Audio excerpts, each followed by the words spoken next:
Welcome, everyone, to the CryptoCannaVerse Show, an international faith-based show where we help entrepreneurs within the 5 C's: Christ, cannabis, cryptocurrency, cybersecurity, and certified public accountants. Here at the CryptoCannaVerse Show, we assist entrepreneurs in growing their business by connecting them with investors, advisors, and partnership opportunities. Today's show is being hosted by Crystal Wampler and Alan Lau, and our guest co-host today is Zachary Gordon, VP of Accounting of Propeller Industries. Welcome, Zachary. Thank you. And Zachary, so very formal here. I usually only hear that when I'm in trouble.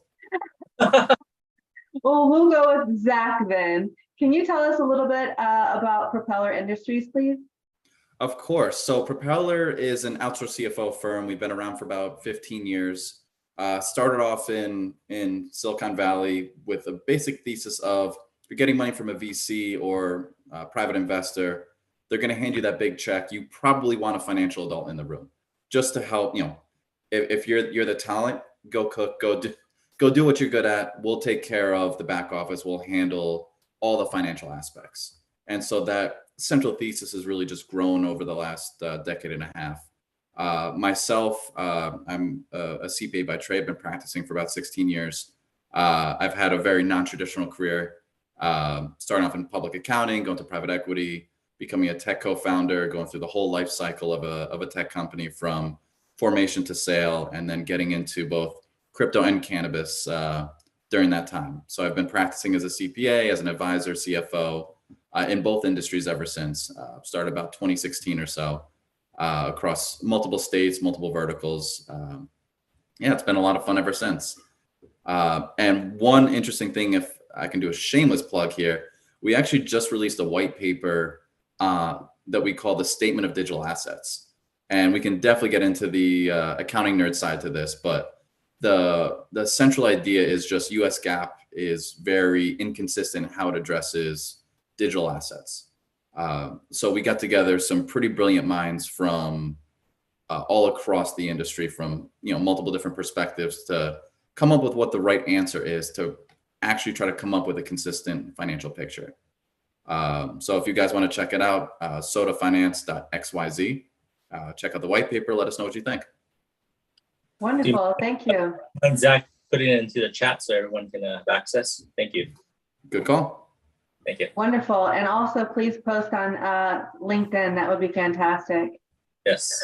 Our show schedule is booked through March of 2024. If you would like to be a guest speaker or learn more about the companies on our show, please reach out to crystal@canethics.com. You can be ethical in business.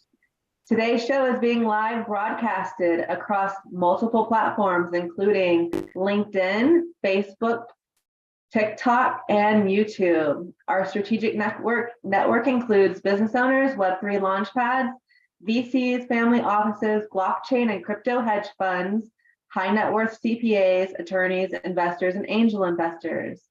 Before we introduce our guest today, Alan, can you please present our Bible verse? Sure. Thank you. Welcome everyone to a CryptoCannaVerse show. I'm happy to be here. Excited for you guys to join us and taking the time to join us today. Today's Bible verse comes from Isaiah 54:4. Do not be afraid. You will not be put to shame. Do not fear disgrace. You will not be humiliated. You will forget the shame of your youth and remember no more the reproach of your widowhood. This verse reminds us, like, in our lives, oftentimes we may have stumbled, we may have made some mistakes, we may have steered to the wrong path. It kind of reminds me that, with God's grace and forgiveness, we don't have to be embarrassed about our past. It is forgiven. No longer do you need to feel rejected and disgraced. For I have pardoned your sinful nature. Basically, God has forgiven you as long as you trust and believe and confess. I think that was a verse that really reminded us that, hey, in the course of our lives, we do make mistakes as human beings, but you're forgiven. So that way we don't have to feel shame. We don't have to feel disgrace. because God is always forgiving and always going to be there for you. Well, if you have if you're truly in your heart going to change your ways, right? He's going to forgive you. God knows your heart. So Yes. you can't just go out and, commit sin after sin after sin of the same kind of sin and expect to be forgiven over and over and over, right? Absolutely. Wonderful. Thank you so much for presenting the Bible verse, Alan. You're amazing. The CryptoCannaVerse show presents speaker John Masotti, managing partner of Masotti Masotti LLC today, Friday, September 29th, 2023. As of January 1st, 2017, John W. Masotti became the managing partner of Masotti Masotti LLC, a 60-year-old CPA firm, and has been practicing public accounting for over 25 years. John graduated in 1997 from the University of Connecticut with a Bachelor of Science degree from the School of Business with a major in accounting. He is licensed certified public accountant in both Connecticut and New York. He is also certified managerial accountant. Since 2016, John created and manages the Masotti Masotti Digital Asset Group, MMDAG, to work specifically with their digital asset clientele. John is a certified Bitcoin professional, cryptocurrency certification consortium. Did I pronounce that correctly?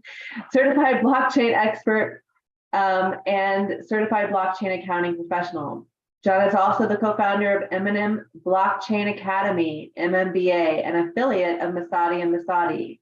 MMBA is a blockchain accounting academy that creates and sells online crypto accounting courses with various partners, including �Wiley Publishing. MMBA has also partnered with the American Accounting Association to promote their courses to universities throughout the U.S. MMBA also created the first accredited certified blockchain accounting professional designation. John has extensive experience in tax planning and the preparation of business and individual income tax returns. He represents clients before the Internal Revenue Service, Connecticut Department of Revenue Services, Connecticut Department of Labor, and New York State Department of Taxation and Finance. He continuously is working with strategic partner Select Family Office, rendering tax planning and tax compliance services for our common clients.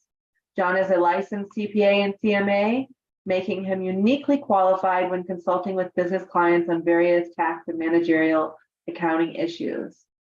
John is on the board of directors of a private charitable foundation he founded. He is also a member of the American Institute of Certified Public Accountants, the Connecticut Society of Certified Public Accountants, the New York State Society of Certified Public Accountants, and the Institute of Managerial Accountants. Welcome, John, to the CryptoCannaVerse show. Thank you, Crystal. I'll give you less information next time. Well, I don't know if that would do it justice. I mean, you've been practicing what, for 25 years? Don't remind me, yeah. It sounds like he writes the IRS codes. No. I gotta say, I love that that scripture. And it's funny though, from a personal perspective, because remember, from a professional perspective, accountants don't make mistakes. We make adjusting journal entries. Yeah. So I could not agree more with every word you just said. Yeah. So, John, tell us a little bit about how you got into cryptocurrency. So back in 2013, one of our clients invested a good sum of money into Bitcoin. So I had no clue what it was, right? And then I remember I had lunch with him, and we were going over, his tax planning, etc. And then he brought up Bitcoin, and he said, "Look, just research it on your own, and if you have any questions, let me know. I believe it's going to change the world." And that was it. And in hindsight, it's such a great way, especially way back then, to present it to someone. Of course, I didn't research it. I just followed, different articles that would come up, and then Mount Gox occurred in 14, and then but again, I just followed it until it was the summer of 16 when I met with a hedge fund manager, Murray Stahl from Horizon Kinetics. They just did such extensive research on Bitcoin at the time. It blew me away, and I fell into the rabbit hole in that meeting.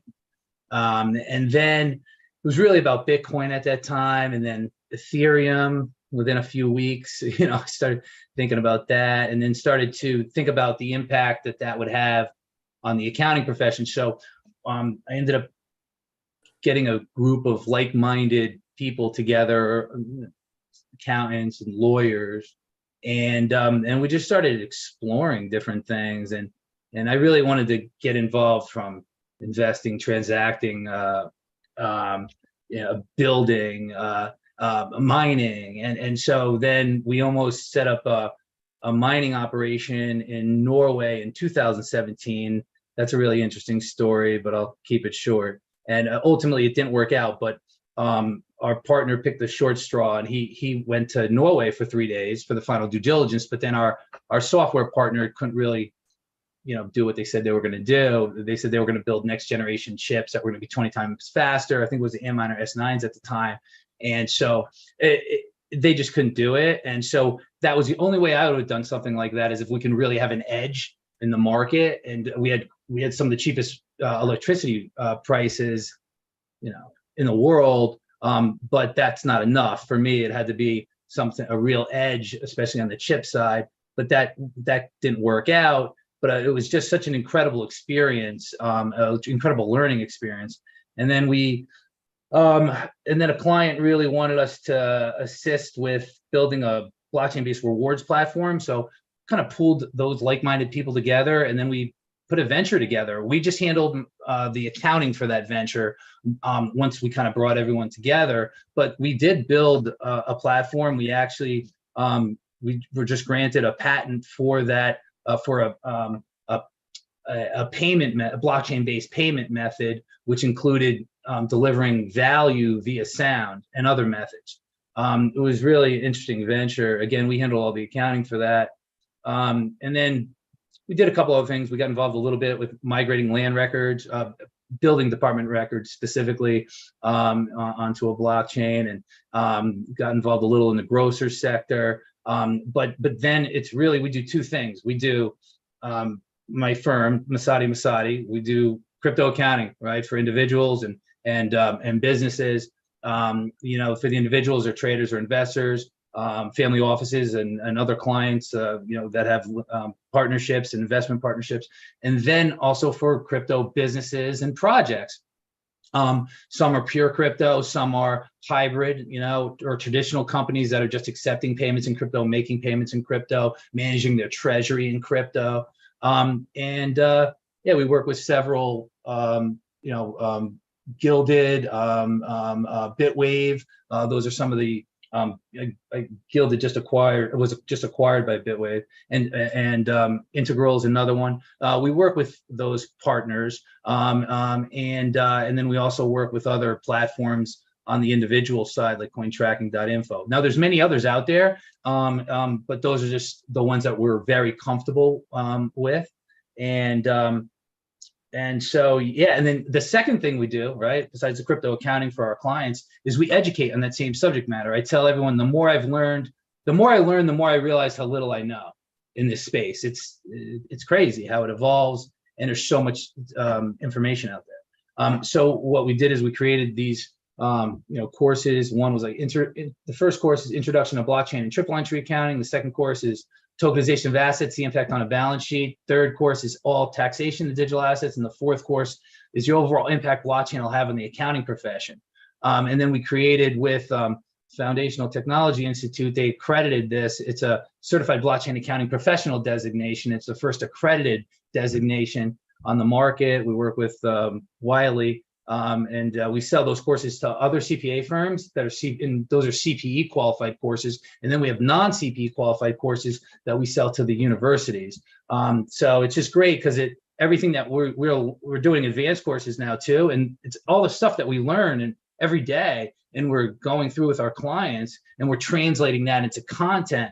It's just great for us. It's great for the team. It's great for our internal procedures, and it just reinforces it when we, create the content for these online courses. So it's they both entities really feed one another. So it's just it's so much work, but it's not even like work to me. I have such a strong passion for it and conviction that it's changing the world, really. And given where we're at with FASB sticking a toe in the water, for lack of a better term, and giving them quite a bit of credit, how do you feel about the regs that they just voted on? Yeah, I mean, I think it's clearly better than what they had before, right? And tangible asset with definite useful life, right? I mean, I think, really, I think that was really preventing institutional investment in Bitcoin, right? Because you can only write it down. You can't write it up. Definition only goes down, never goes up. Only goes down. Yeah, that's crazy. And so I think they started to listen. Because again, part of it is, again, the more I learn, the more I realize how little I know. And we eat, breathe this in this space every day. Some of the people making these decisions, they don't do that. And so it only took us 2 years to get their attention. Yeah. Well, think about FASB. I mean, think about the lease standards, completely outside of crypto. Think about that. And that's 5 years in the making. Yep. And the havoc that caused, especially for the financials,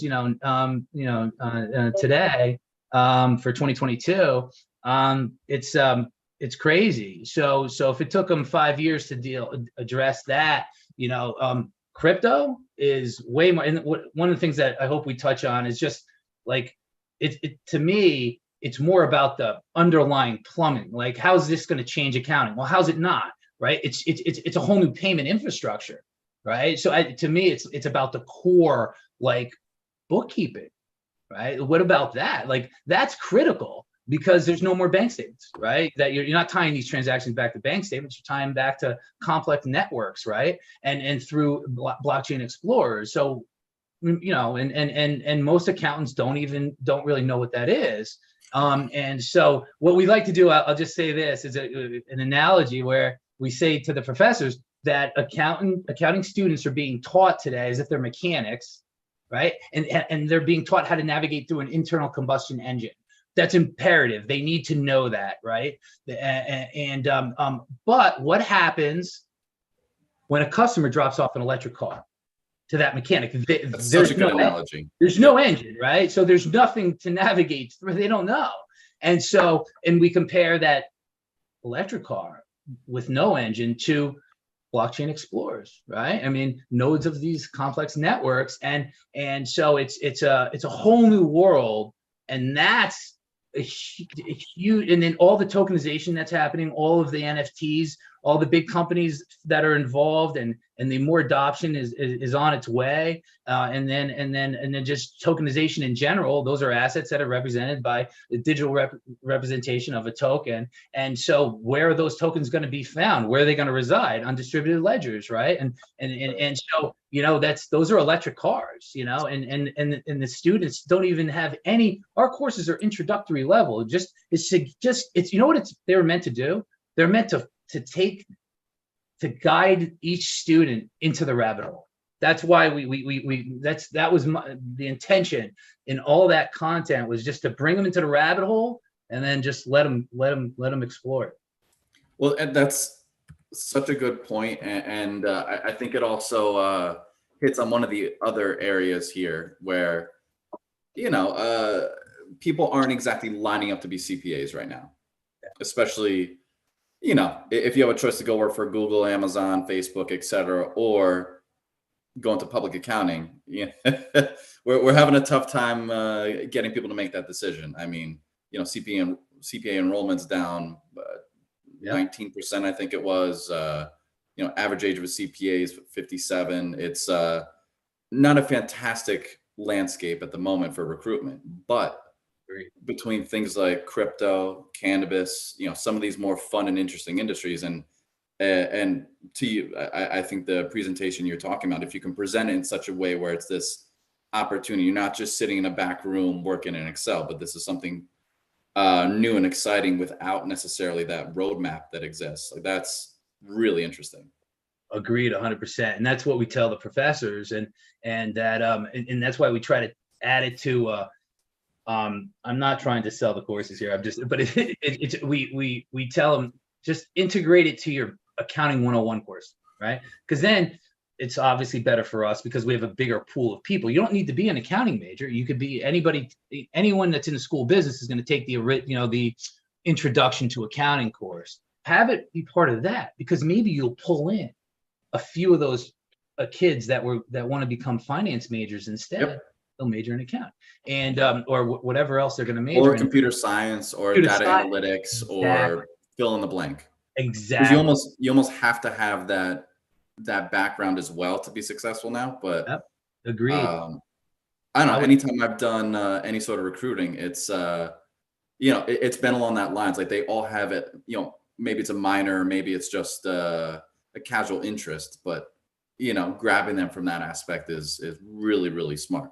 Oh yeah, and if I could do it over again in this era, because I graduated a long time ago, and so I would do a double major, or minor in computer science and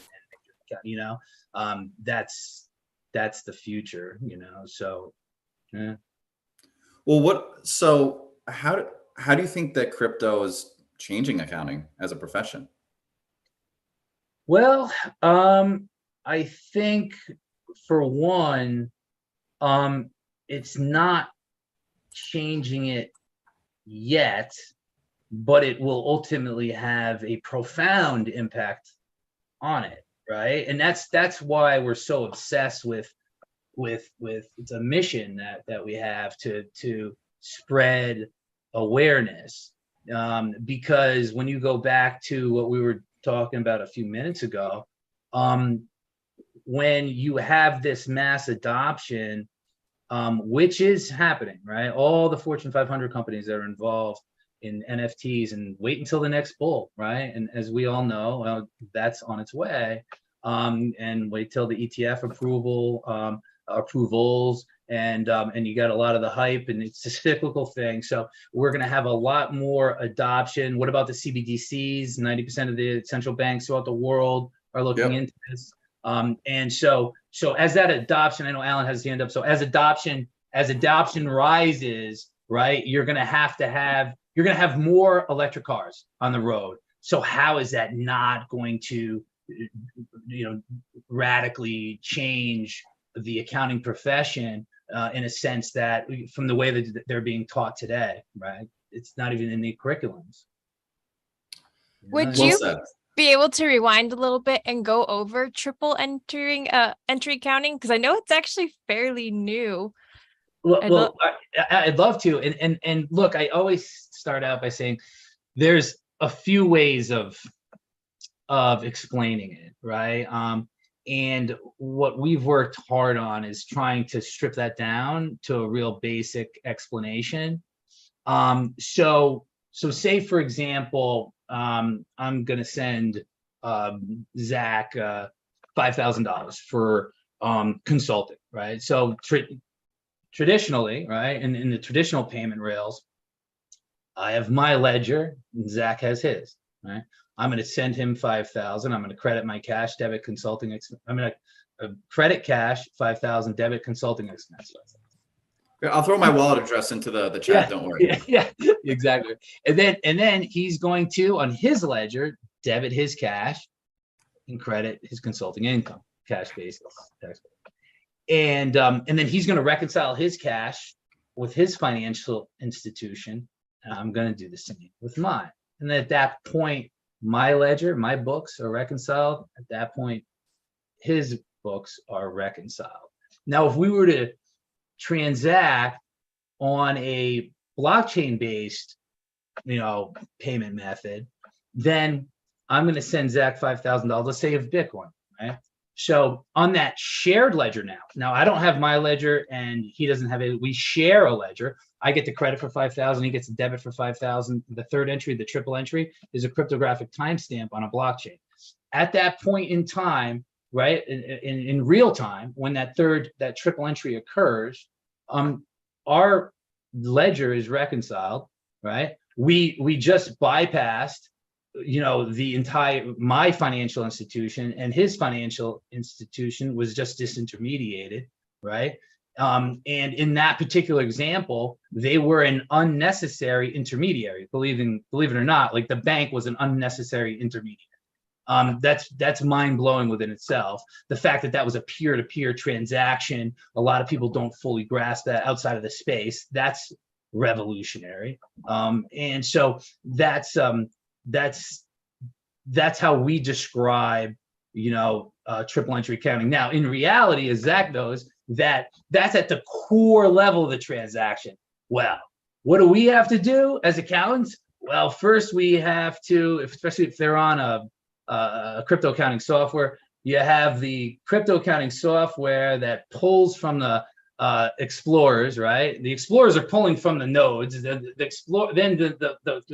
crypto accounting software is pulling from the explorers, and then you have to map it from the crypto accounting software to, say, your QuickBooks. So now you have all these different layers, and there's all different reconciliations you got to do in between. So in effect, I just said earlier that it's real-time reconciliation, which it is at that core transaction level. But to get it into your books, we still have double entry accounting, right? And so, and you still got to have these layers, and those layers involve additional reconciliation. So now we're doing more reconciliations than we ever had to in the past. But I think that I know that over time, that is going to evolve, meaning the software and how you get from that core transaction level into your books.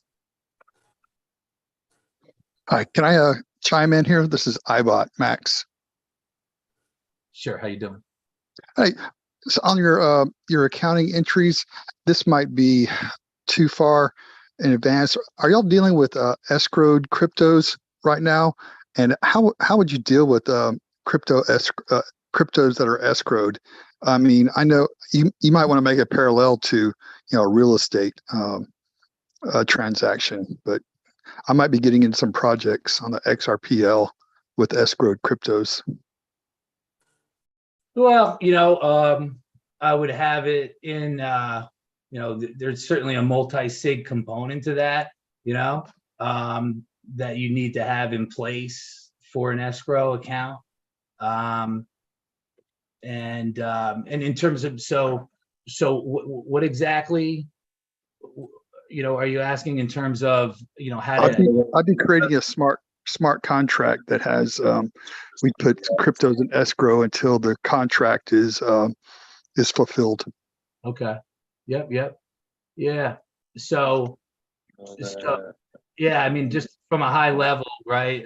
Back to what I just said earlier, some type of multi-sig wallet, so no one can actually retrieve those funds, right? And make sure that the smart contracts are secured. There's a lot of companies out there that go and audit the smart contracts, and it all depends on what you're really trying to accomplish. But from a high level, those are some key components.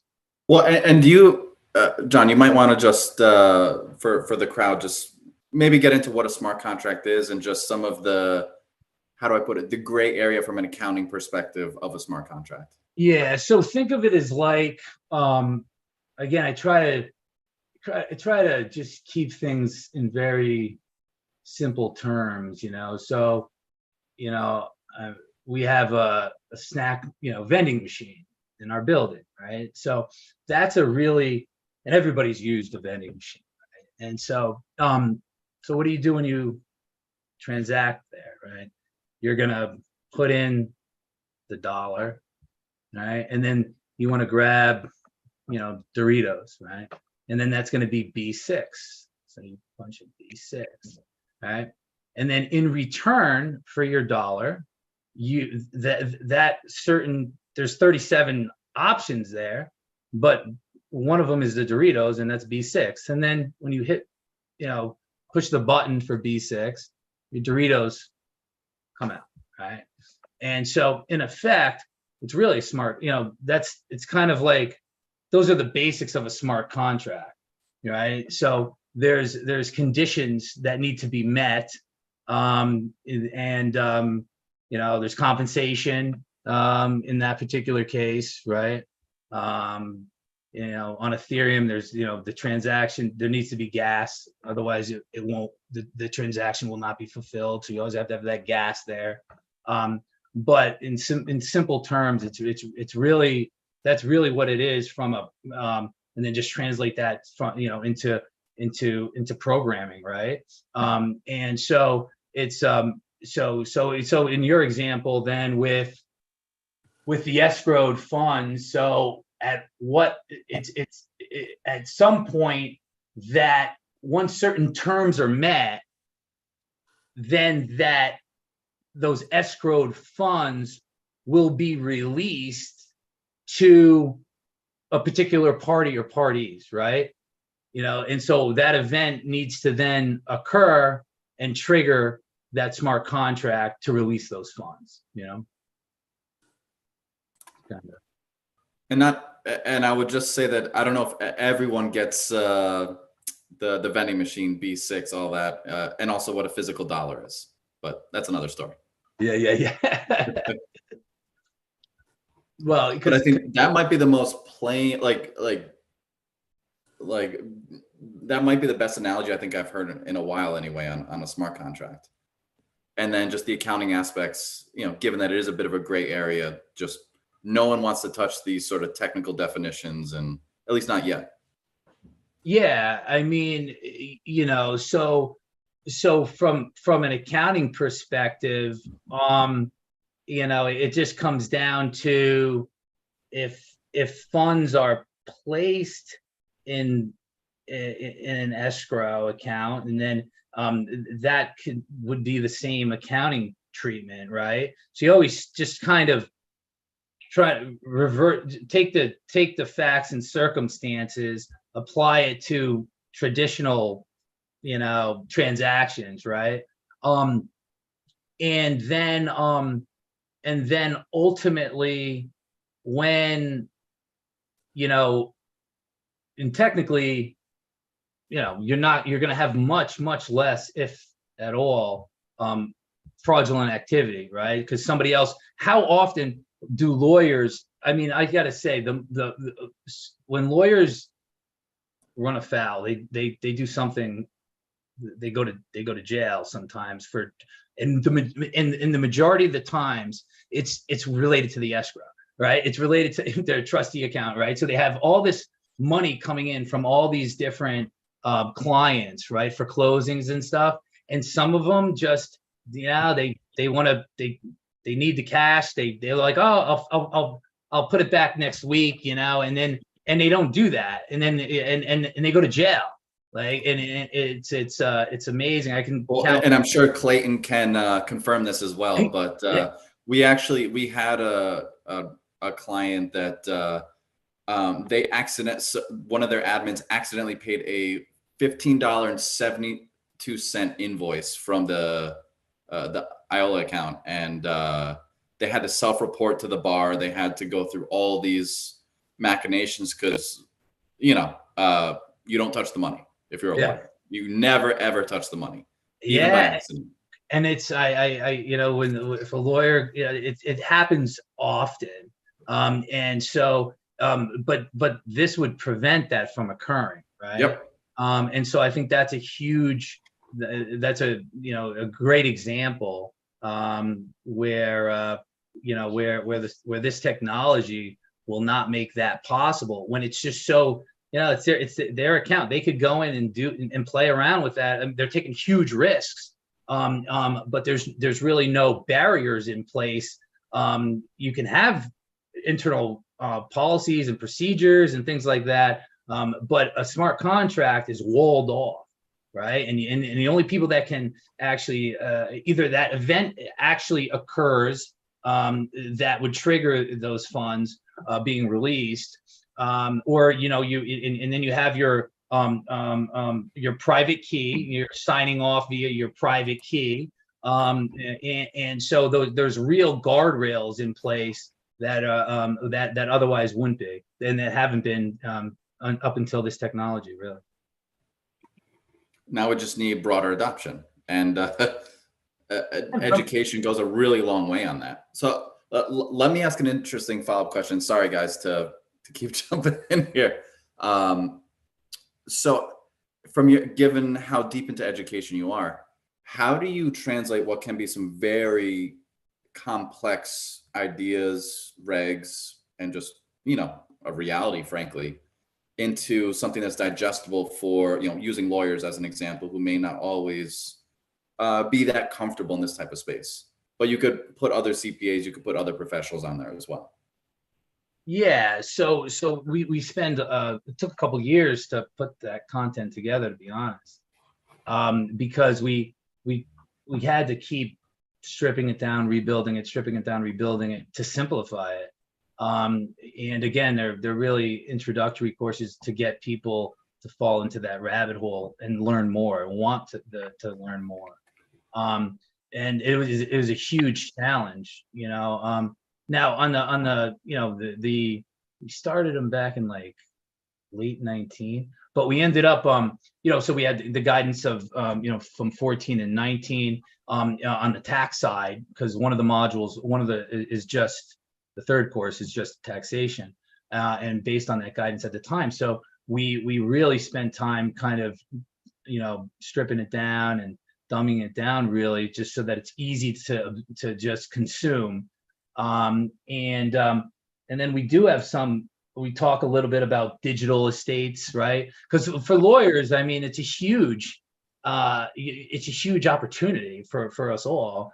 And so we talk about a digital will versus a traditional will, right? When all your digital assets and eventually, what would happen upon someone's death. There's an oracle that's verified that person just died, and then that would trigger, some of these assets to go directly to the beneficiaries. I think with Taproot and Bitcoin, you're able to actually do that, like for a trust, like say when the child reaches the age 21 on that day, boom, it'll release those funds to their wallet.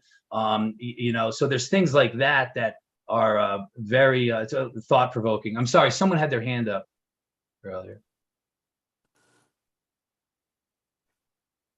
Oh, so anyway, it's just but again, that was a very very challenging, but you just have to keep stripping down because it's so complicated, right? And it's very hard to explain. I get, and everybody here knows Andreas Antonopoulos, and he said after 7 years of living in this space and only dealing with Bitcoin, really, he said the hardest thing for him to explain is what is Bitcoin.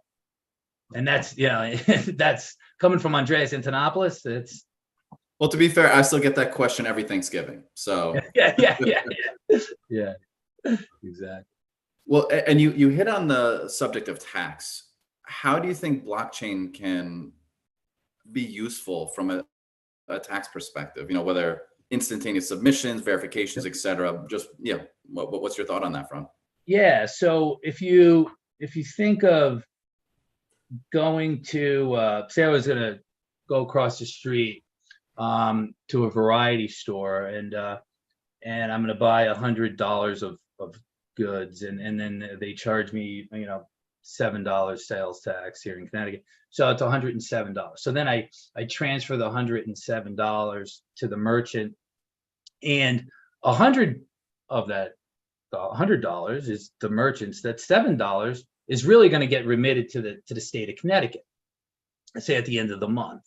And now a reconciliation needs to be performed. So either they do it or their accounting firm reconciles by completing the sales tax filing, right?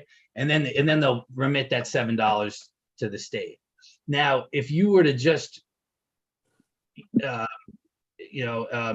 transact on, say, on a blockchain-based transaction where the state of Connecticut has a node on that network. Now that's the CBDCs come in.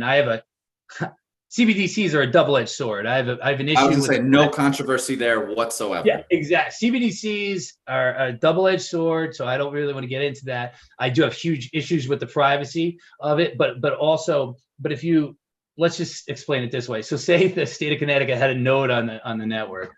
Then when I transfer that $107, the $100 goes directly to the merchant. The other $7 goes directly to the Connecticut Department of Revenue. And there's there's an immediate reconciliation at that time, right? Because the $100 went to the merchant and the $7 went straight to the Department of Revenue for the state of Connecticut. And there's no sales tax requirement for that transaction because of that real-time reconciliation. So if in real-time tax remittance, well, take it a step further. What about a consumption tax? They've been floating that around for 20 plus years, but how does that work in today's payment rails? You have somebody that goes in to make that same transaction. Now they don't know how much money, say both I do that and Alan do that. Well, they don't know how much money I make. They don't know how much money Alan makes. Well, say that they're going to withhold 20% for that. And then at the end of the month, they're going to rebate, or at the end of the year, they're going to say, okay, Alan makes $1 million a year and I only make $40,000 a year. Well, they're going to charge Alan the full 20% and me, say 3%, right? So then I'm going to get a rebate. But imagine a flat consumption tax on a blockchain, right? So, and through, say, zero knowledge proof, right when I transact, they're going to know, I'm going to release that information that I make X amount of dollars, right? So they'll know that I make 40,000. And so then they'll immediately only take 3% from me. But when Alan does that transaction, they'll know that he makes $1 million a year, and they're going to withhold the full 20% at the time of that transaction. So it just opens up tremendous efficiencies, this type of technology, to then allow for a seamless consumption tax. Now, whether we can argue back and forth all day about a consumption tax, but that's not the point. The point is that in today's payment infrastructure, it's kind of like me getting into a swim race on a 100-meter relay, and I'm dressed like this with these payment rails. But instead, and what about our other countries that are going to do this? But we're competing against one another. I'm swimming in this, and they're swimming in a bathing suit, right? And so that's that. I think that's going to happen too. Other countries are going to do this, and then how are we going to compete without, and again, that's where the whole CBDC thing comes in. But it's too too hot of a topic to get into at this point. And we don't have another 4 hours to exactly. go all the way through it. Yeah, I know Alan's got his hand up, I think. No. Oh, okay. He's skilled at putting emojis up without like moving his hands somehow. Oh, okay. I won't mention that again. That's the second time. Mine's right. Yeah, Amanda, I think I'd cut you off before. Do you have any follow-ups there? No. I feel like you're like the king of analogies, John. And I am so curious to see how the taxes is going to work out. Because I know 2023 is bringing some changes, so they say. So I'm watching out. I'm listening. I'm taking this in. Well, I thought it was wild that the IRS of all organizations decided to comment on NFTs first. Yeah. I would have lost all the bets on that. Yeah. I was just going to comment on, how IRS are, it's really building a framework of how to tax crypto, because I think this is the most I've heard probably this year in the development on how crypto is going to be taxed. So they're definitely eyeing it. Yeah, and they're just, they're leaving there's so many holes, and I don't think that's necessarily a bad thing for us as advisors, right? I mean, it gives us, there's options, I guess, but you have to take the existing code, extrapolate from that. You have the guidance that's come out, right? For example, the NFT guidance, right? And then you apply that where you can, right? And then those open items, which there's a lot, or those holes, again, you gotta look at the existing, code and really just extrapolate from that, come up with a sound position, and that's and go from there. You just have to be very careful though, and stay within the parameters. Are we thinking that they're going to all be providing the 1099 MISCs now, or is that still something we don't think? Oh, we get into 1099 DAs now. Yeah. That's the fun stuff here. Yeah. And I am frankly terrified to see how that shakes out. I am as well curious how this is going to work. I got another question. What are your thoughts on asset tokenization? Because I've been hearing that amongst my group on everything's going to be tokenized, real estate's going to be tokenized, all the way down to, I don't know, my watch is going to be tokenized. Yeah. I agree. I think that, there's when someone like Larry Fink, right, the head of the CEO of BlackRock, and he's made the statement that, the future of markets is tokenization. That's eye-opening, right? When you hear that, and then also, I think they've had like over 500 ETF applications, and only one has failed. So I think that's really going to start moving the needle when people like him are getting involved in that, are believers. And so I'm a huge believer in tokenization of everything, in a sense, right? There's tremendous challenges that go along with that, but from real estate to artwork, you could have a kid in a third world country, literally, that lives in a hut, own a piece of the Empire State Building, right? I mean, or a piece of a Picasso, right? I mean, that's game changing, right? And 2 billion people on the planet aren't bankable. Well, they'll be able to participate in wealth accumulation that has otherwise been excluded only to the ultra wealthy, from, big real estate deals to artwork, right? It's really going to open things up.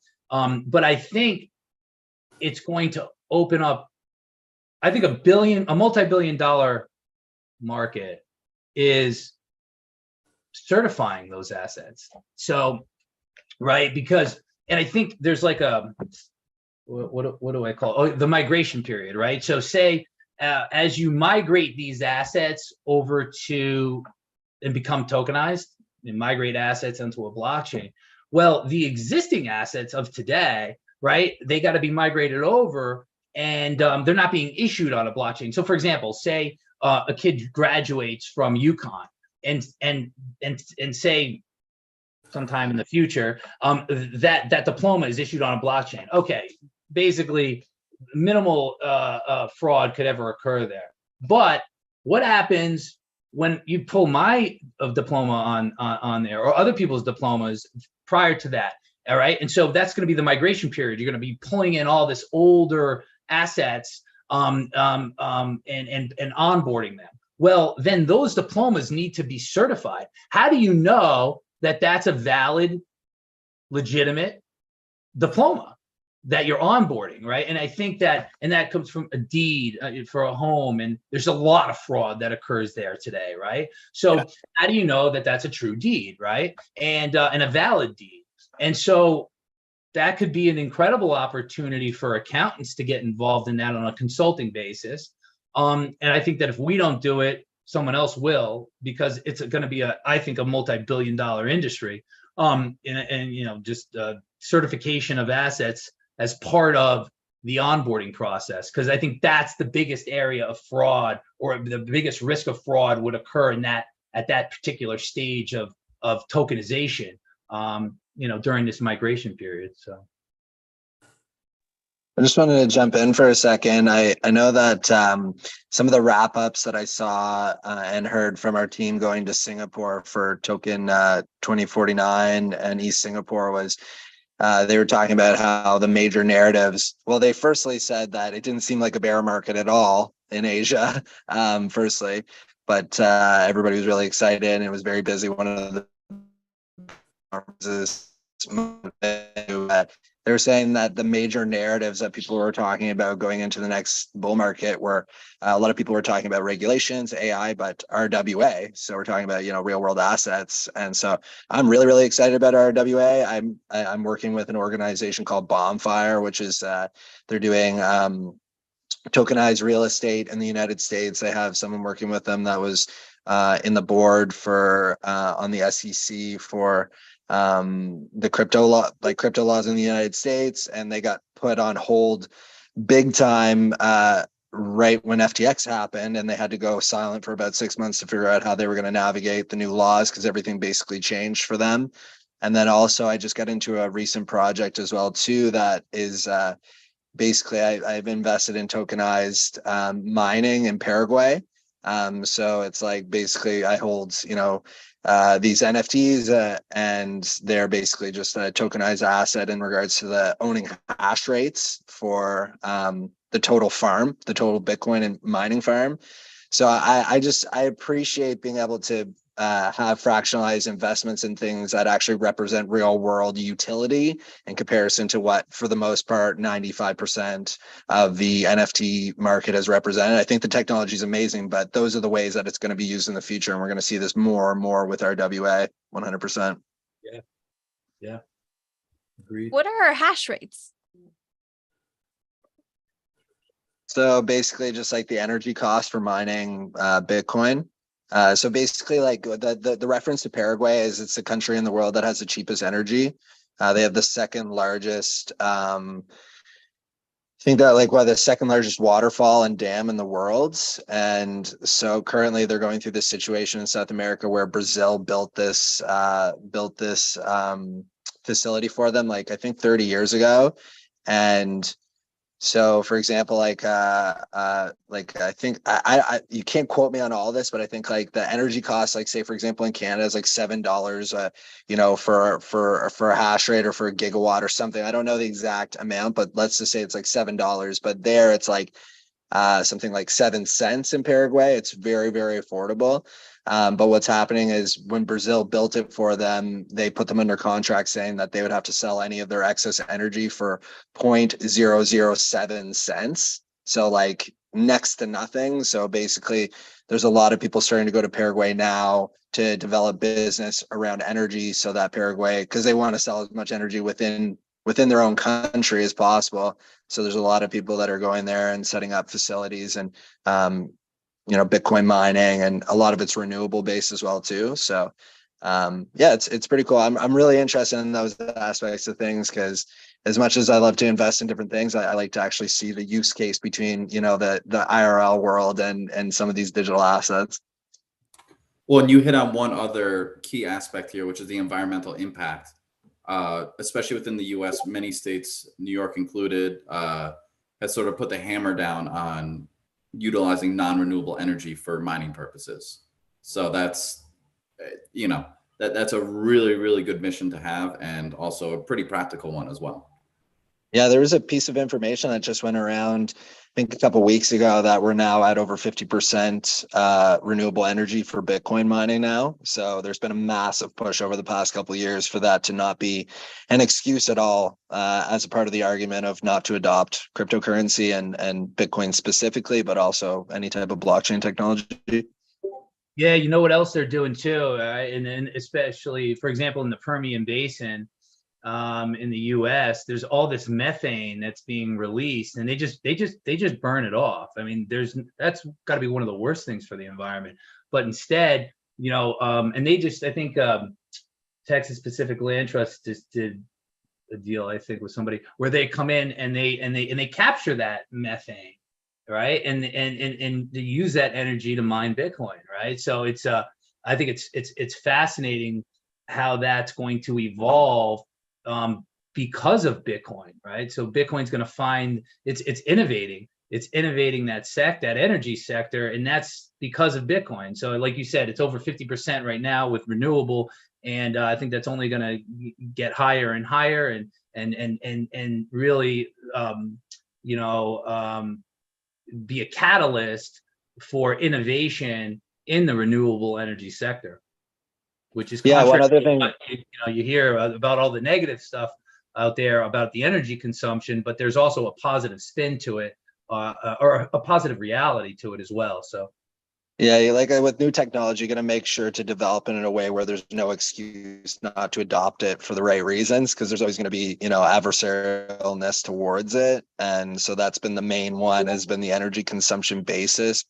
Another cool one as well too is I've been working with these people in the United States, and they're doing land revitalization for native tribal lands. So they're helping develop infrastructure like housing and food production and different things like that in tribal lands. And some of the tribes are a little bit more forward thinking in regards to technology. So some of the ideas revolve around actually making greenhouses and then using some of the excess energy to actually mine Bitcoin as well too. So dealing with third world challenges in the first world, where we talk a lot about, Africa or South America or Central America or different places like that, when there's third world issues, right, in the United States of America with the indigenous population, also as well in Canada, because some of those people are, they're very forward thinking as well too. So there's a lot of different use cases, and I think there's a lot of it's the future, like AI and technology. We're going to see in the next 5 to 10 years, things are going to look a lot different. So.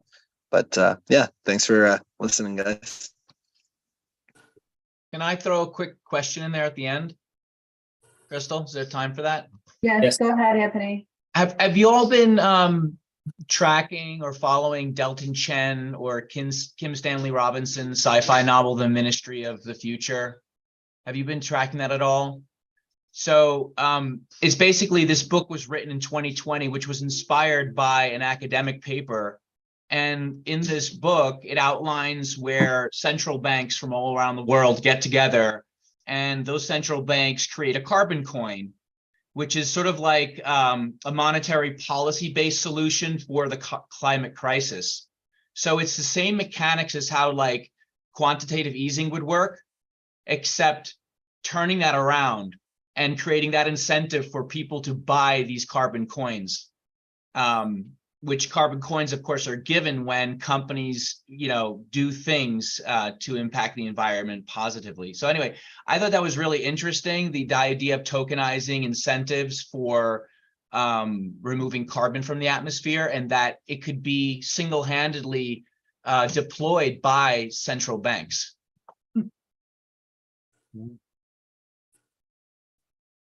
Great comment, Anthony. Do we have any other? Go ahead. Do we have any other quick comments? No? Yeah, I had a quick comment on that. Yeah, so there's a project in New Zealand that's actually doing carbon sequestering, and they're actually tokenizing it as well too. So they're buying large pieces of land, and they're doing development on the land, and to their community specifically tokenizing the carbon credits and then going out and selling them. So the community is actually able to make profits based off of buying and taking care of large pieces of land, and doing good things for the earth. Another example. We lost you. Happy we actually lost you, but since we lost you, John, we just want to say thank you. We have to wrap up. Can you please tell everyone where they can find you, and also drop in your information to your courses as well, so that we can push those out for you? Sure. How about I just I'll put it in the message here. That's MMDAG, and then Masotti Masotti is my CPA firm, and I'll just pull up contacts from there and post that here as well. So everyone can reach John Masotti. He's also on LinkedIn as well. John, are you on Twitter at all? No, I just use really LinkedIn. but I'll put that up here as well. Okay, wonderful. Thank you. Zach, thank you very much. We appreciate you being guest co-host today. You provided a lot of valuable content for conversation and education. We appreciate you. And Alan, can you please close out in prayer? And we always appreciate everyone else that joins us.